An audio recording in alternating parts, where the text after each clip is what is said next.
સાવલી તાલુકાના પિલોલ ગામે રેલવે સ્ટેશનના ઘરનાળા નીચે મગર દેખાતા મુસાફરો અને સ્થાનિકોમાં ભયનો માહોલ સર્જાયો હતો.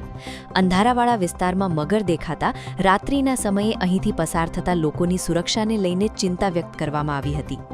મગર દેખાયો હોવાની જાણ થતાં પૂર્વ તાલુકા પંચાયત સદસ્ય દિનેશભાઈ પરમાર, પિલોલ ગ્રામ પંચાયતના સરપંચ કાંતિભાઈ સહિત સ્થાનિક આગેવાનો ઘટના સ્થળે પહોંચ્યા હતા અને પરિસ્થિતિની જાણકારી મેળવી હતી.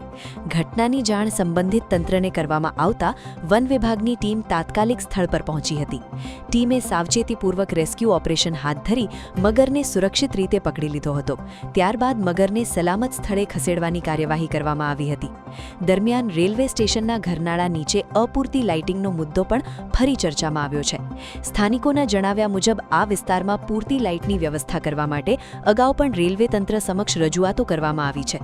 જો કે હજુ સુધી પૂરતી લાઇટિંગ ન હોવાથી રાત્રિના સમયે મુસાફરો અને સ્થાનિકોને મુશ્કેલીનો સામનો કરવો પડે છે. મગર દેખાયો હોવાનો વિડીયો પણ સામે આવ્યો હતો.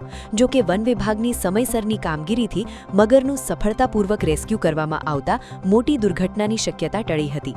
સ્થાનિકોની માંગ છે કે પિલોલ રેલવે સ્ટેશનના ઘરનાળા નીચે તાત્કાલિક પૂરતી લાઇટિંગની વ્યવસ્થા કરવામાં આવે, જેથી મુસાફરોની અવરજવર વધુ સુરક્ષિત બની શકે અને ભવિષ્યમાં આવી પરિસ્થિતિ સર્જાય ત્યારે જોખમ ટાળી શકાય.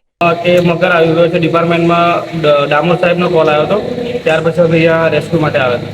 આ એક બહુ ભયાનક પરિસ્થિતિ છે અહીંયા અંડરપાસની અંદર. ગત વર્ષે પણ હતું, ચાલુ વર્ષમાં તો અત્યારે પહેલો જ વરસાદ એવું કહેવાય. નારું અંડરપાસ પર મગર આપ જોઈ શકો છો, મગર છે. અહીંયાથી સાવલી કોલેજ, આસો છાણી સ્કૂલમાં વિદ્યાર્થીઓ તથા નોકરિયાત વર્ગ અવર જવર કરતો હોય છે. નોકરિયાત વર્ગ રાતે 11-12 વાગે છૂટીને આવતો હોય અને આવી રીતના મગર, મહાકાય મગર હોય અને રેલવે તંત્રને વારંવાર રજૂઆત કરી છે આપણે કે અંડરપાસ, આટલો મોટો અંડરપાસ હોય તો લાઇટની વ્યવસ્થા હોવી જોઈએ.